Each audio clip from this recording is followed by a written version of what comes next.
Assalamualaikum warahmatullahi wabarakatuh. Waalaikumsalam. Alhamdulillahi ala ihsani wa syukru lahu ala taufiqi wa amtinani wa ashhadu an la ilaha illallah wahdahu la syarika lahu ta'ziman li sya'ni wa ashhadu anna Muhammadan abduhu wa rasuluhu da'i ila ridwani wa sallallahu wa sallama alaihi wa ala alihi wa sahbihi wa ikhwani amma ba'd. Ayyuhal ikhwa wal akhwat, a'azzani wa a'azzakumullah. Saudara-saudariku yang semoga dimuliakan oleh Allah, kita lanjutkan kembali kajian kita membahas kitab Tauhid karya Syekhul Islam Mujaddidud Da'wah Muhammad ibn Abdul Wahhab bin Sulaiman At-Tamimi rahimahullah. Semoga Allah merahmatinya. Ya, pada pertemuan sebelumnya kita masih di bab ma jaa'a fi dzabhi li ghairillah. Bab keterangan tentang menyembelih hewan untuk selain Allah. Ya. Kita sudah menyebutkan beberapa dalil dalam bab ini. Ya, dalil pertama sudah ayat tentang apa? Qul inna sholati wa nusuki wa mahyaya sampai akhir. Sudah selesai. Lalu ayat dalil kedua yaitu firman Allah Ta'ala, fasalli li rabbika wanhar. Salatlah untuk Tuhanmu dan sembelihlah hewan untuk Tuhanmu. Ini sudah.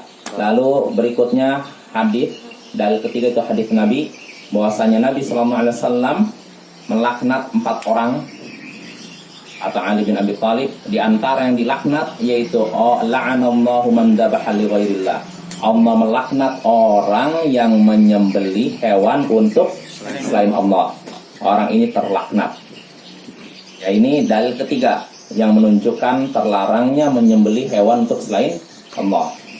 Lalu yang terakhir, dan ini yang kita apa sih ini terakhir ya? Kita sampai hadis dalil keempat yaitu hadis Tariq bin Syihab. Kita baca lagi hadisnya supaya lebih jelas. Wa an Tariq bin Syihab, dari Tariq bin Syihab, anna Rasulullah sallallahu alaihi wasallam qala, bahwasanya Rasulullah sallallahu alaihi wasallam bersabda, dakhalal jannata rajulun fi dzubab. Ada orang yang masuk surga gara-gara lalat. Wa dakhalan nar rajulun fi dzubab, dan ada juga orang yang masuk neraka gara-gara lalat, karena lalat. Qalu, para sahabat pun bertanya, karena ini kabar yang unik. Orang masuk surga gara-gara lalat, masuk neraka gara-gara lalat. Para sahabat bertanya, wa kaifa dzalika ya Rasulullah? Bagaimana bisa itu terjadi wahai Rasulullah? Masa gara-gara lalat seseorang masuk surga dan gara-gara lalat seorang masuk neraka? Bagaimana bisa wahai Rasulullah?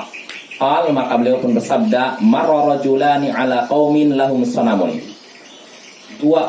Ada dua orang yang melewati suatu kaum yang memiliki berhala patung. Ada dua orang yang melewati suatu kaum yang memiliki berhala. La yujawizu ahadun hatta yuqarriba lahu syai'an. Dan tidak ada seorang pun yang bisa melewati kaum tersebut sampai memberikan persembahan kepada berhala. Jadi ada dua orang yang melewati suatu kaum yang memiliki berhala patung. Tidak ada seorang pun yang bisa lewat situ kecuali harus mempersembahkan terlebih dahulu persembahan kepada berhala itu, patung tersebut. Faqalu li ahadihima, maka kaum itu pun berkata kepada salah seorang dari dua orang tadi, qarrib, berilah persembahan. Berilah persembahan untuk siapa? Untuk patung itu. Qal, maka orang pertama mengatakan, laisa 'indi syai'un uqarrib. Saya enggak punya sesuatu yang bisa saya persembahkan. Enggak bisa saya ini mempersembahkan kepada sesuatu kepada berhala itu, karena saya nggak punya sesuatu yang bisa aku persembahkan.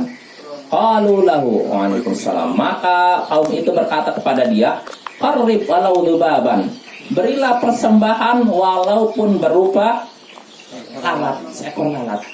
Berilah persembahan walaupun berupa lalat, seekor lalat. Faqarraba dzubaban, akhirnya orang itu mempersembahkan lalat untuk berhala kaum tersebut. Mungkin lihat ini. Ini. Ditangkap lalu diberikan kepada berhala.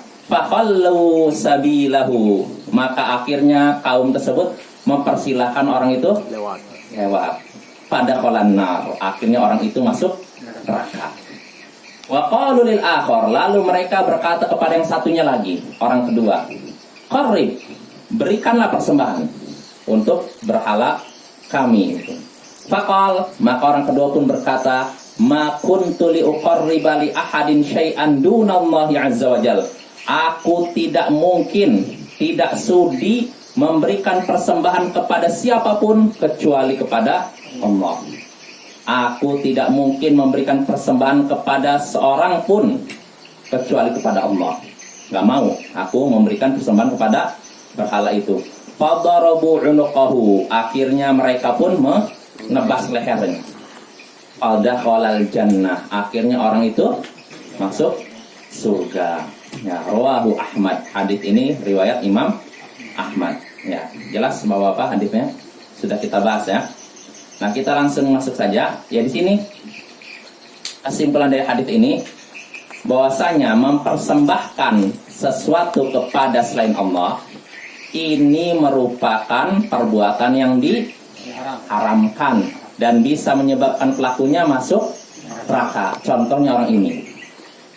Jadi tatkala seorang mempersembahkan sesuatu, menyembelih hewan kepada selain Allah, walaupun hewannya kecil seperti lalat, ini syirik, perbuatan yang haramkan dan bisa menyebabkan pelakunya masuk neraka.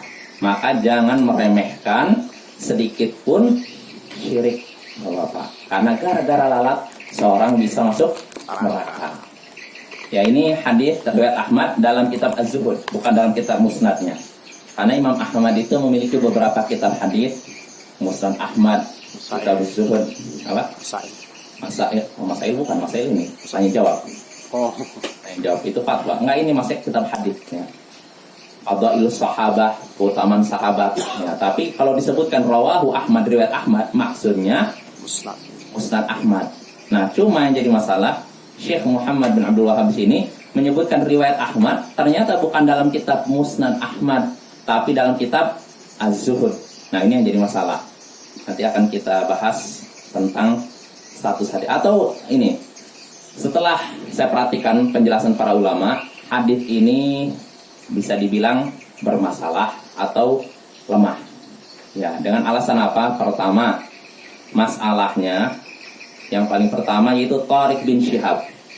Dia ini tidak pernah mendengar hadis dari Nabi. Karena ketika Nabi meninggal, dia masih ya, jadi dia nggak pernah bertemu dengan Nabi, ya. Maka bagaimana dia meriwayatkan hadis dari Nabi? Ini pertama. Tapi alasan ini bisa disanggah. Kenapa? Karena kalaupun sahabat Nabi tidak mendengar langsung dari Nabi, riwayatnya terima tidak? Diterima, ya. Maka ini alasan yang kurang pas. Yang kedua, alasan kedua kenapa hadis ini dikatakan lemah? Karena di dalam perawi hadis ini ada A'mash, Imam A'mash. Dia menggunakan kata an. Antu, iya, an. Dari fulan, dari, antu, dari. Padahal Imam Ahmad ini terkenal mudallis. Mudallis artinya gini. Menyamarkan. Dia tidak mendengar hadis dari seseorang, tapi menggunakan an supaya seakan-akan mendengar gitu. Kalau dalam ilmu ahli hadis, ilmu mustalah hadis, riwayat seperti ini bisa lemah. Kalau ada seorang yang terkenal meriwayatkan hadis dari yang tidak ia dengar, dan dia menggunakan an, ini bisa menyebabkan riwayat tersebut lemah. Kecuali kalau dijelaskan, aku mendengar dari fulan, dia dari Rasulullah misalkan, atau dari, nah ini nggak masalah. Tapi di sini tidak disebutkan. Ini alasan kedua. Lalu yang ketiga, riwayat ini juga bertentangan dengan riwayat lain yang disebutkan dari Salman. Di sini kan dari Tariq bin Syihab kan, dan diriwayatkan ada dalam riwayat lain dari Salman. Dan Salman enggak disebutkan dari Rasulullah. Jadi Salman bercerita ada orang yang masuk surga gara-gara lalat, dan ada yang masuk neraka gara-gara lalat. Dan karena hadis yang satu dari Rasulullah, satu dari Salman, ini jadi menyebabkan hadis tersebut kontradiktif. Ya, jadi ini lemah ya. Makanya Syekh Ibnu Utsaimin rahimahullah mengisyaratkan lemahnya hadis ini. Begitu juga pernah saya waktu di kampus juga, dosen yang ngajar saya juga ketika membacakan kitab tauhid ini, artinya udah kita nggak usah baca hadis ini lemah, langsung dilewatin. Jelas bahwa kayak lemah. Namun sebagian ulama menyatakan hadis yang maksudnya marfu sampai Rasulullah lemah, namun kalau yang dari Salman katanya sahih. Jelas. Ini kan katanya dari Tariq bin Syihab bahwasanya Rasulullah SAW. Berarti yang sumber hadisnya dari siapa? Rasulullah. Nah ini lemah. Adapun kalau yang dari Salman berkata ada orang masuk surga gara-gara lalat, ada orang masuk neraka gara-gara lalat, maka yang dari Salman ini statusnya sahih. Nah, kalau memang sahih, pertanyaannya apakah bisa langsung diambil pelajaran, diambil faidah dari hadisnya? Bagaimana? Bisa. Kalau sahabat meriwayatkan sesuatu dan sahih sampai para sahabat, sampai seorang sahabat, apakah bisa langsung kita ambil pelajaran dari hadis tersebut? Bisa. Bisa. Belum tentu. Belum tentu juga, karena kata para ulama, Salman ketika meriwayatkan ini ada kemungkinan meriwayatkannya dari Israiliyat, dari orang-orang Bani Israel, Yahudi. Sedangkan apa yang diambil dari orang Yahudi belum tentu benar. Ya tidak? Ya, sikap kita kalau misalkan ada kabar dari orang-orang Bani Israel, kan sebutkan dalam hadis. Itu an Bani Israel wala haraj. Silakan ceritakan cerita apapun dari Bani Israel, tidak mengapa. Setelah itu Nabi menyatakan wa man kadzaba alayya muta'ammidan falyatabawwa maq'adahu minan nar. Siapa yang berdusta atas namaku dengan sengaja, maka persiapkanlah tempat duduknya di neraka. Artinya, selama itu tidak jelas dusta, silakan ceritakan. Misalkan kita dapat cerita dari ini buku-bukunya orang Yahudi atau orang Nasara, kisah tentang misalkan apa, Nabi Yusuf atau apalah.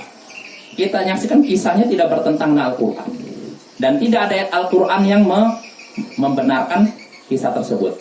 Maka dalam ini kita silakan ceritakan tanpa meyakini benar 100% dan tanpa meyakini salah 100%. Sekedar apa istilahnya? Ya hiburan. Jelas Bapak ya? Kalau dari Bani Israel ada kisah yang tidak bertentangan dengan Al-Quran, ayat Al-Quran tidak ada yang menyatakan benar yang kisah tersebut. Kalau kisahnya benar, jelas kita terima sebagai bentuk pembenaran terhadap siapa? Al-Quran, bukan kitab itu. Jelas Bapak. Jadi gini, kisah dari Bani Israel, dari umat terdahulu itu ada 3. Pertama, kisah yang sesuai dengan Al-Quran. Artinya, ayat Al-Quran ada yang menyatakan benar, menyebutkan sesuai. Maka sikap kita apa? Terima atau tolak? Terima. Kedua, kisah dari Bani Israel yang bertentangan dengan Al-Quran. Bisa kita terima? Kita terima. Contohnya, Daud, katanya, Daud atau Nabi Sulaiman selingkuh dengan istri orang. Disebutkan dalam kitab itu. Bisa kita terima? Seorang Nabi selingkuh. Ini nggak bisa kita terima. Nah, ketiga, ada kabar yang tidak dibenarkan dalam Al-Quran. Tidak ada keterangan dalam ayat Al-Quran yang menyatakan itu benar. Dan tidak juga ada ayat Al-Quran yang menyatakan itu dusta. Sikap kita bagaimana?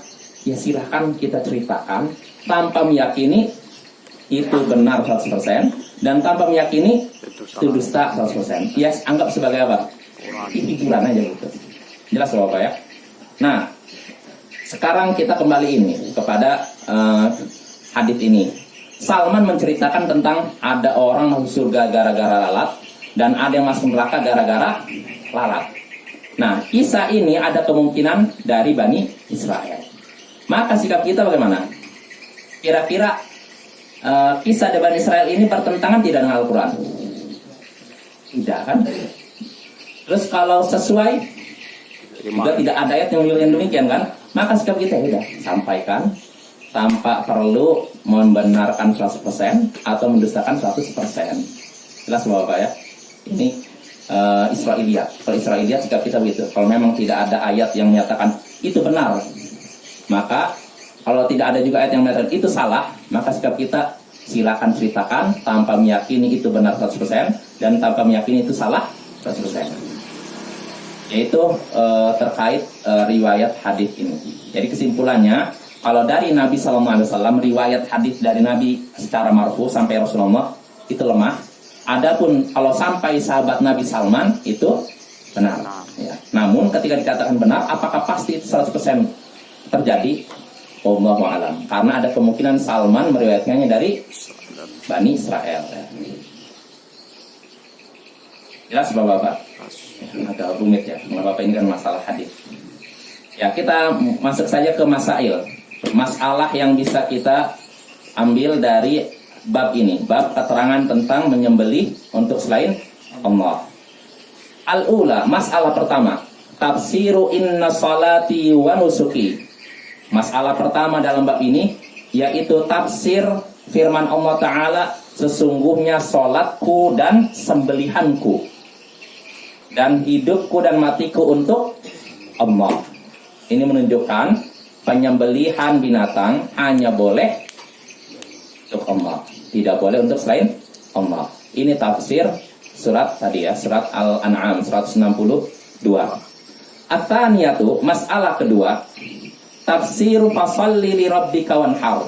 Tafsir firman tentang firman Allah Ta'ala, fasalli li rabbika wanhar. Salatlah untuk Tuhanmu dan sembelihlah hewan untuk Tuhanmu. Nah, tafsirnya apa? Ayat ini menunjukkan apa? Apa kira-kira? Salatlah untuk Tuhanmu dan sembelihlah untuk Tuhanmu. Berarti apa? Apa pelajaran yang bisa kita petik dari ayat ini? Ayat ini merupakan perintah untuk apa? Menyembelih binatang hanya untuk Allah. Ini tafsirnya. Jadi kita tidak boleh menyembelih binatang untuk jin, untuk malaikat, untuk wali-wali dan semacamnya. Ya, yang seperti ini diharamkan. Loh, memang ada yang menyembelih untuk ini, untuk wali-wali. Iya, untuk jin, kalau jin udah banyak. Ya, kita saksikan mungkin di masyarakat kita banyak orang ingin sembuh dari satu penyakit, nyembelih ayam. Lalu ayamnya diapakan lah, nggak jelas. Bukan untuk dimakan bersama, nggak, tapi untuk setelah itu dibuang atau apa, yang penting sembelih gitu. Nah, ini namanya nyembelih untuk selain Allah, dan itu perbuatan syirik. Nah, ada juga yang menyembelih untuk wali-wali. Kalau untuk yang orang soleh atau yang dianggap wali, diantaranya orang Syiah. Sebagian orang Syiah menyembelih hewannya dengan nama Ali bin Abi Thalib atau dengan nama Husain dan semacamnya. Ini perbuatan syirik, diharamkan. Itu masalah kedua. At-tsalitsatu, permasalahan ketiga, al-bada'atu bila'nati man dhabaha li ghairillah. Memulai dengan laknat untuk orang yang menyembelih hewan untuk selain Allah.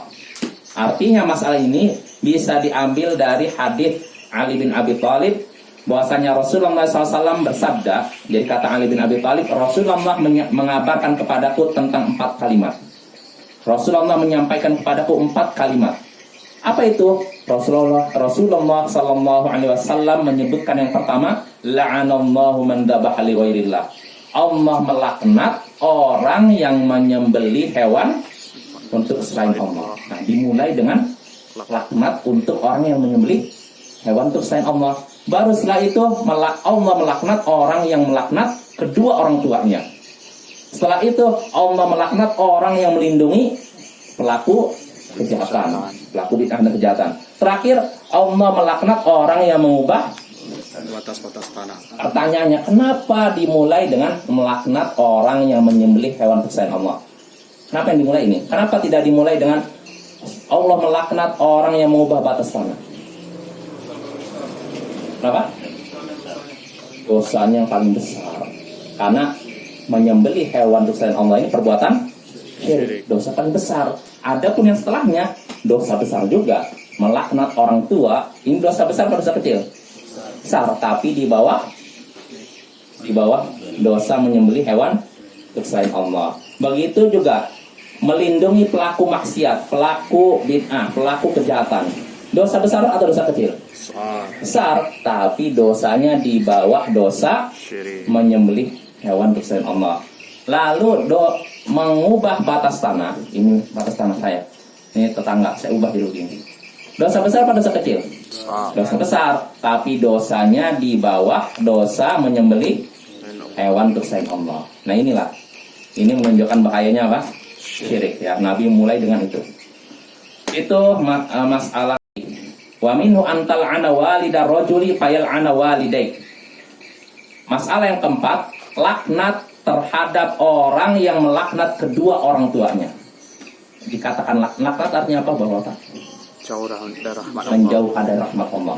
Kalau kita katakan semoga engkau terlaknat, artinya semoga engkau dijauhkan dari rahmat Allah. Kalau engkau jauh dari rahmat Allah, berarti dapat apa? Murka Allah. Murka Allah, siksa Allah. Kamu dapat siksa Allah, artinya gitu.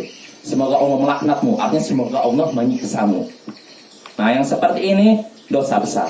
Nah, ini dosa setelah menyembelih hewan selain Allah, yaitu seseorang melaknat kedua orang tuanya sendiri. Dia menyatakan orang tua saya terlaknat.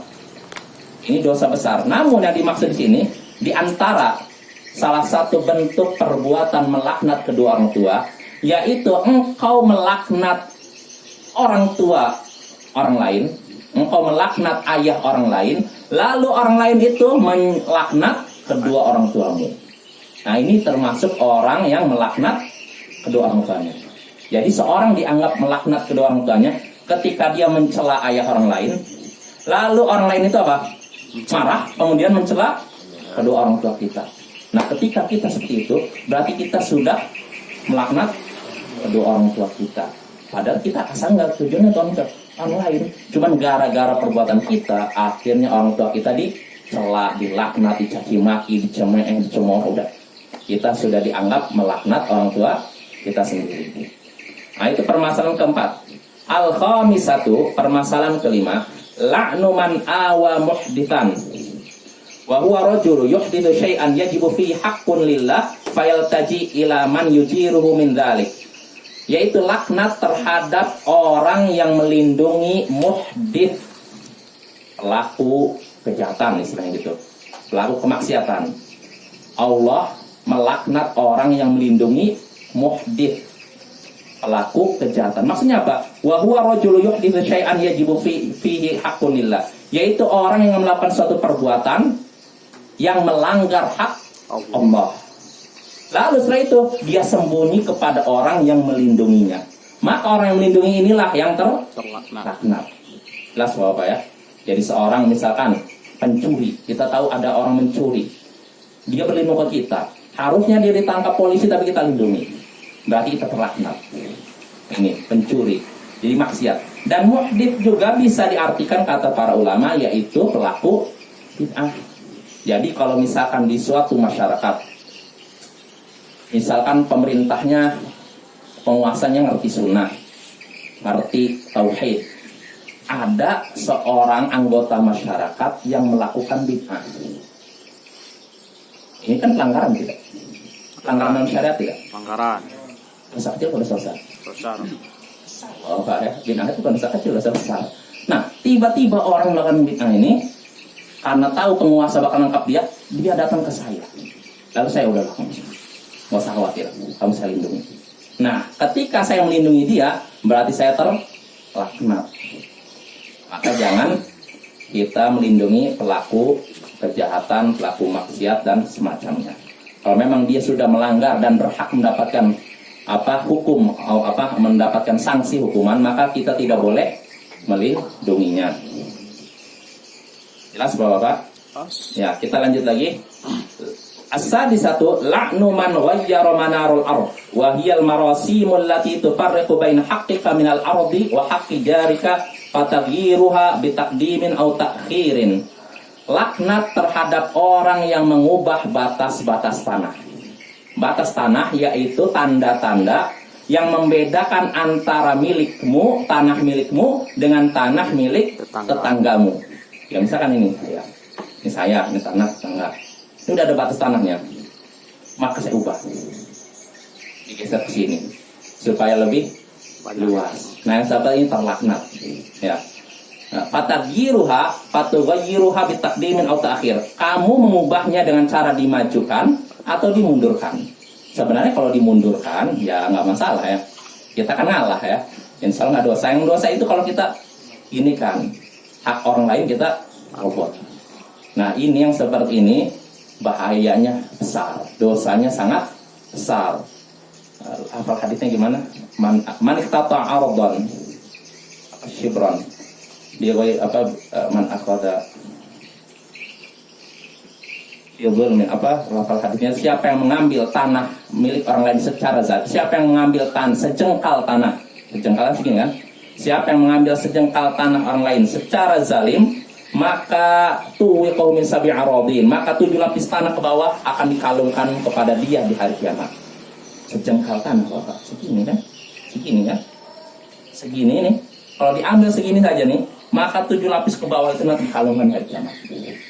Ini baru sejengkal. Maka bagaimana kalau 2 jengkal? Maka bagaimana kalau 1 hasta? Maka bagaimana kalau 1 ini? Maka bagaimana kalau 1 meter, 2 meter, 1 hektar, 2 hektar? Maka bahayanya lebih besar ya. Hati-hati ya. Ustaz, kalau diambilnya bandar atau kali gimana Ustaz? Kan tetangganya ada bandarnya, diambilnya bandarnya itu. Boleh juga. Boleh juga. Masih milik tetangganya. Bukan milik tetangganya, kan milik bersama sebenarnya itu, bandarnya itu. Cuma diambil gitu. Tapi artinya gini, iya ya. Maksudnya gini, ketika diambil masih tanah milik dia atau bukan? Kalau bandar itu kan tanah bebas Ustaz, untuk perairan gitu. Tapi kan tetap dihitung biasanya kalau dalam tanah. Nggak, batasnya tuh bandar gitu. Karena bandarnya segini diambil tuh. Milik bersama. Itu masalahnya. Ya udah, kalau itu saling ini aja, saling toleransi aja lah. Artinya nggak usah terlalu kaku juga. Insya Allah saling ini aja toleransi ya. Namanya ini kan mungkin memang keadaan yang mungkin untuk yang ambil sedikit atau mundur sedikit.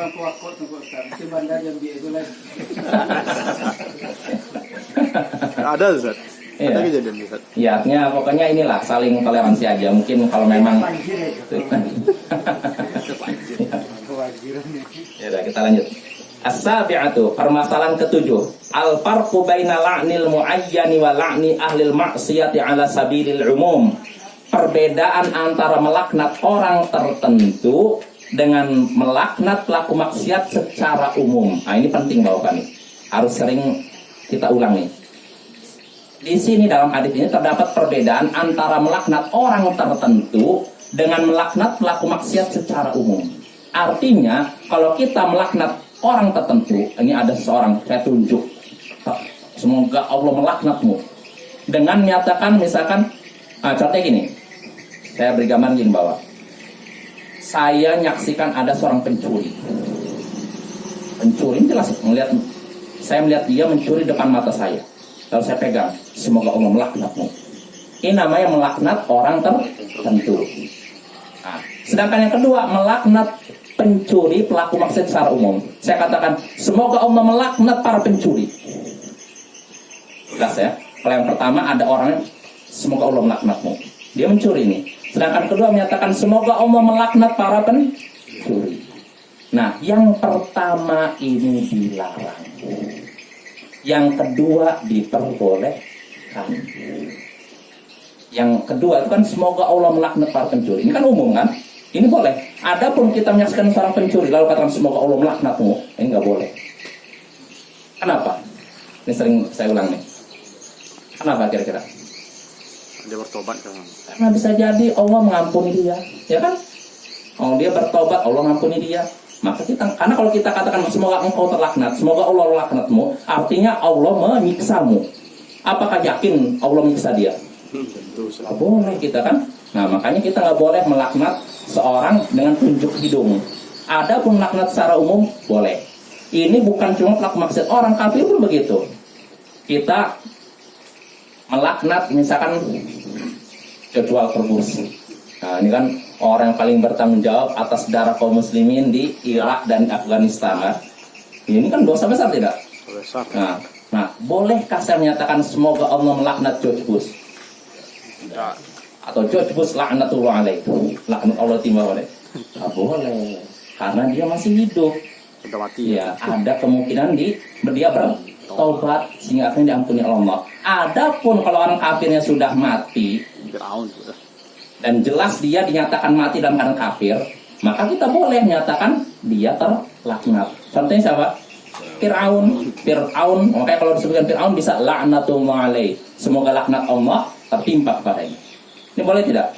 Boleh. Atau melaknat kaum orang kafir secara umum. Misalkan, semoga Allah melaknat orang-orang Amerika, kafir Amerika. Ini umum kan? Ya kan? Adapun kalau ada orang Amerika kafir, lalu kita katakan, kamu terlaknat. Boleh? Nggak boleh. Ya. Nah, dari sini juga kita juga sedikit menyinggung tentang pembahasan bid'ah, Bapak. Ini termasuk yang masalah kadang banyak orang nggak paham. Ketika kita katakan amalan ini bid'ah, kan dalam hadis sebutkan kullu bid'atin dhalalah. Setiap bid'ah itu sesat. Wa kullu dhalalatin finnar, dan setiap sesat di neraka. Nah, ketika katakan ini bid'ah, perbuatan kaum bid'ah, apakah kita pastikan dia masuk neraka? Enggak lah. Kita harus bedakan menghukumi perbuatan dengan menghukumi pelaku. Adapun pelaku, kita nggak bisa ngetahuin surga neraka, bukan urusan kita. Tapi perbuatannya kita katakan kamu perbuatan bid'ah. Maka keliru ketika orang, itu orang-orang Wahabi ini mengkafir-kafirkan umat Islam, membid'ah-bid'ahkan dan mengkafirkan umat Islam. Kenapa? Apa alasannya? Karena sebenarnya bid'ah. Kalau bid'ah berarti sesat. Kalau sesat berarti di neraka. Berarti sudah memastikan kita masuk neraka. Kalau memastikan kita masuk neraka berarti kita kafir katanya. Nah, ini keliru. Dia nggak belajar. Coba kalau dia belajar sini, diterangkan. Mudah-mudahan paham. Ya, kalau memang dia punya istilahnya niat baik ya. Adapun orang yang nggak mau tahu, pokoknya ini susah. Tapi kalau orang yang masih dalam hatinya masih ada niat baik, tidak tertutup oleh fanatisme kelompok, insya Allah dia mau dengar, insya Allah paham. Dia akhirnya berpandangan bijak kepada kita. Tapi kalau orang udah fanatisme kelompok, nggak peduli saya. Pokoknya ini orang ini suka mengkafirkan, suka membid'ahkan, suka menyesatkan, dan suka memasukkan orang ke neraka katanya. Nah, ini keliru Bapak ya. Jadi sekali lagi nggak seperti itu ya. Misalnya kalau kita bicarakan itu dai itu kalau yang bid'ah itu gimana Ustaz? Sama kawan-kawan misalnya. Boleh, nggak masalah kalau memang ada maslahat. Artinya begini, kan Bapak-bapak asalnya kita kan tidak boleh menyebutkan kekurangan orang lain, ya tidak? Gibah nggak boleh kan? Ya tidak? Gibah itu definisinya apa sih? Nggak, definisinya apa? Membicarakan sesuatu Antadzkura akhaka bima yakrah. Dalam hadis yang gitu kan, engkau menyebutkan tentang saudaramu apa yang tidak dia sukai. Kalau ada seorang, misalkan dia pelaku maksiat yang sembunyi-sembunyi, nggak terang-terangan ya. Suatu saat kita masuk ke rumah seorang, ternyata ada orang melakukan hubungan nggak bagus. Dua orang laki-laki perempuan gitu, kita pergi. Lalu saya ngomong ke orang, dia itu begini. Kira-kira orang yang dibicarakan senang tidak? Tidak. Itu gibah kan, namanya kan. Nah, dan begitu juga orang misalkan berbuat bid'ah, kita bilang dia itu melakukan bid'ah. Senang tidak? Tidak senang juga kan? Ya. Nah, maka asalnya kalau seorang melakukan bid'ahnya itu sembunyi-sembunyi, kita nggak boleh menyebutkan kekurangannya itu, bid'ahnya itu, aibnya itu jangan. Tapi kalau seorang terang-terangan, bahkan mengajak masyarakat untuk melakukan itu, maka nggak ada istilah ghibah. Karena dia sendiri yang membongkar aibnya, ya tidak? Ya. Sama seorang pelaku maksiat, misalkan naudzubillah, zina terang-terangan di depan umum. Apakah kalau kita menyatakan bahwa dia itu berzina, ini dianggap ghibah? Tidak. Enggak, dia sendiri yang membongkar aibnya. Nah, begitu pula kalau ada orang misalkan melakukan bid'ah terang-terangan, bahkan ngajak orang lain untuk, maka kalau kita katakan si fulan itu pelaku bid'ah, ini bukan ghibah. Jelas Bapak ya? Apalagi kalau tujuan kita supaya orang yang awam tidak ikut dia, maka kalau kita sebutkan itu bukan ghibah. Makanya seorang ulama, saya lupa, Imam Syu'bah kalau nggak salah, beliau pernah berkata, memanggil ini para ulama lain, ta'alau naqtabu fillah, marilah kita ghibah di jalan Allah. Ghibah di jalan Allah, marilah kita menggunjing di jalan Allah. Apa maksudnya? Kita sebutkan si fulan yang bid'ah, dia dusta, ini. Jadi sebutkan apa kesesatan seorang supaya umat tidak ikut dia. Itu boleh kalau memang ada maslahat. Tapi kalau tidak ada maslahat jangan. Asalnya kehormatan seorang muslim terjaga. Jelas Bapak ya? Jadi kalau kita kan si fulan ini penyebar bid'ah, punya pemikiran sesat, pemikiran syubhat, maka kalau memang kita perlu menyebutkan itu supaya umat waspada, nggak apa-apa. Tapi kalau kita nggak ada maslahat, sekedar untuk obrolan biasa atau untuk ngisi waktu kosong, ini nggak boleh, haram. Jelas Bapak ya? Atau kita menyebutkan kejelekan ahli bid'ah, kejelekan orang yang sesat, tapi nggak ada hubungannya dengan umat. Kita menyebutkan, dia itu sama istrinya kasar. Apa hubungannya? Apa manfaatnya untuk umat kalau seorang kasar sama istrinya? Ada manfaatnya? Nggak ada. Tapi kalau misalnya seorang ini punya pemikiran sesat, dia berkeyakinan misalkan Allah bisa menyatu dengan makhluknya. Nah, yang seperti ini perlu dijelaskan ke umat.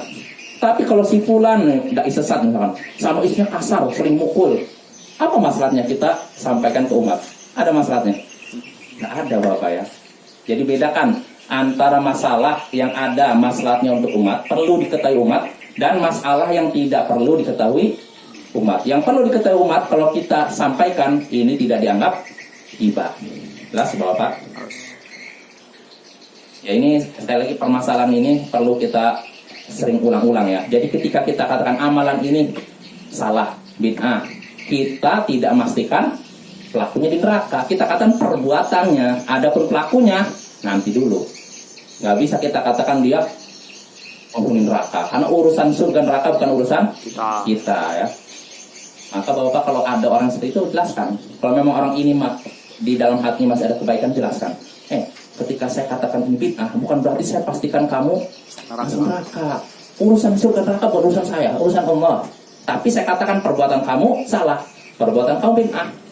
Adapun kamu mengerjakan atau tidak, udah urusan kamu dengan Allah. Tapi ilmu sudah sampai ke kamu. Nah, nanti kamu bertanggung jawab di hadapan Allah. Kamu mau tetap melanggar ini atau tidak?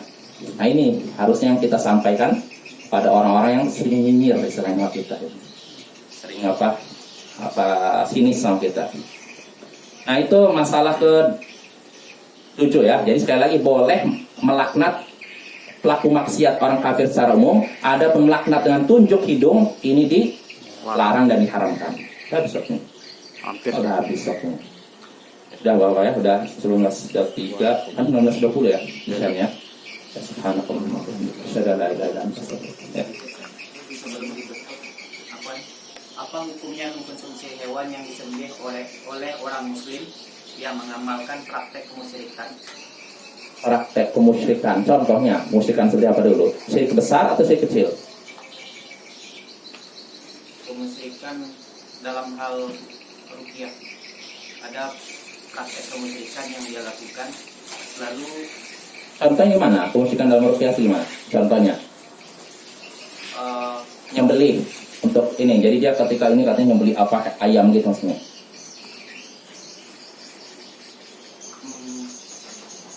Nah, harus dirinci, karena gini Bapak-bapak, ini harus dirinci ya masalah syirik itu. Kalau syirik kecil, beda syirik kecil dengan syirik besar. Kalau syirik kecil tidak mengeluarkan pelakunya dari Islam, tapi kalau syirik besar bisa mengeluarkan pelakunya dari Islam. Maka harus dirinci yang mana nih, syirik besar atau syirik kecil. Kalau syirik besar itu contohnya menyembelih hewan untuk selain Allah, istighatsah, meminta tolong kepada penghuni kubur. Contohnya lagi, apa lagi? Apa? Saking banyaknya. Syirik besar. Yang beli sudah. Tadi apa lagi? Bernazar kepada selain Allah. Apa lagi? Coba ini di sini ada yang banyak nih. Sholat. Mau ya istighatsah, rata-rata yang paling banyak terjadi di masyarakat tuh meminta tolong pada penghuni kubur. Nah itu minta tolong kepada jin. Nah itu masuk besar. Minta ampun kepada Rasulullah. Minta ampun pada Rasulullah. Nah, ada pun syirik kecil teriak. Sholat karena ingin dilihat. Itu syirik kecil. Atau seperti ucapan misalkan, kalau bukan karena Allah dan kamu, saya mungkin sudah celaka tadi. Kalau bukan karena Allah dan kamu, dia udah menyamakan Allah dengan manusia dari sisi kalimat. Nah, ini syirik kecil. Maka dirinci, syirik besar atau syirik kecil. Kalau kita sholat di belakang orang yang melakukan syirik besar, jauhi. Walaupun kita tidak katakan dia langsung ini ya, karena untuk menyatakan fulan ini sudah musyrik, artinya keluar dari Islam, ini juga perlu hati-hati ya, karena orang ini pertama bodoh atau tidak. Kalau orang bodoh nggak bisa kita katakan, walaupun syirik besar, nggak bisa kita katakan dia langsung keluar dari Islam. Harus disampaikan dulu, sampaikan dulu ilmu kepada dia.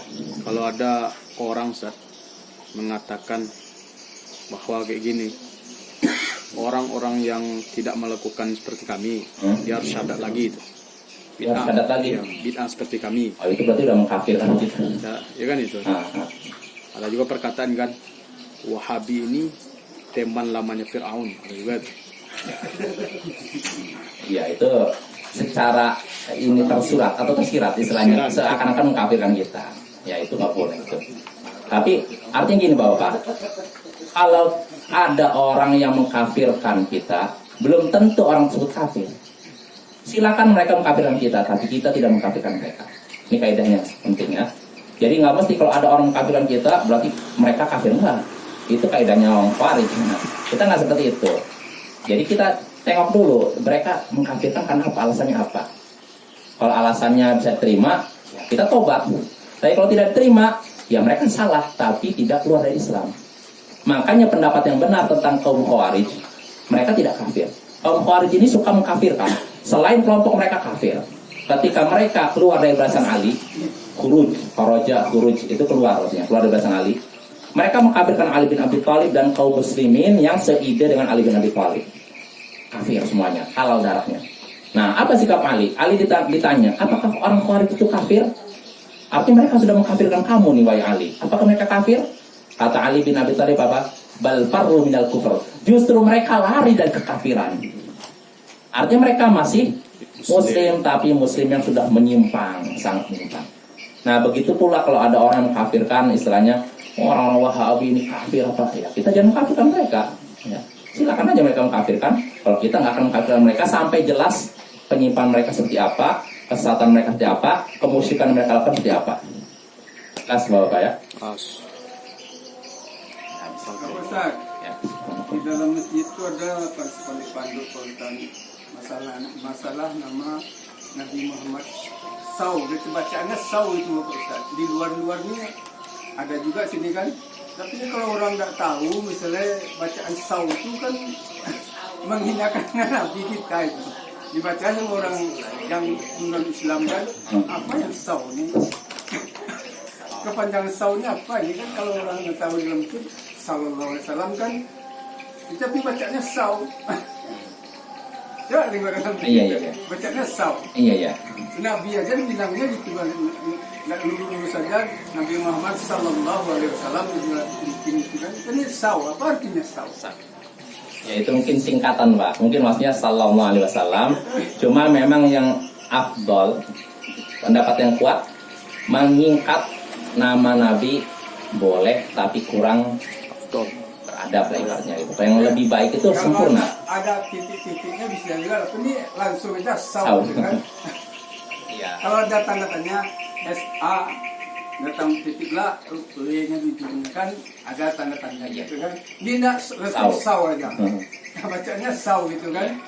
Makanya artinya di ini aja dibaca atau sekarang udah ada ini loh tulisan Arab itu Yang sambung tuh. Kayak dalam stempel. bentuk ini kan kayak Kayak stempel kan. stempel tuh. Nah, itu kan bisa nih. Sallallahu alaihi wasallam. Kita tahu untuk yang cetak. Nah, itu lah. Udah ada insyaallah di komputer udah ada itu Iya. yang seperti itu. Jadi udah nggak perlu disingkat-singkat lagi. Udah mudah sallallahu alaihi wasallam. Kita bisa kemarin. Buru-buru begitu ya. Jadi kalau nggak tahu, misalnya orang sebelah kita bilang kan apa nabinya Nabi Saw gitu kan. Iya. Ya, pokoknya yang lebih afdal itu kita baca lengkap sallallahu alaihi wasallam. Ini kalau kita ini kan banyak campuran.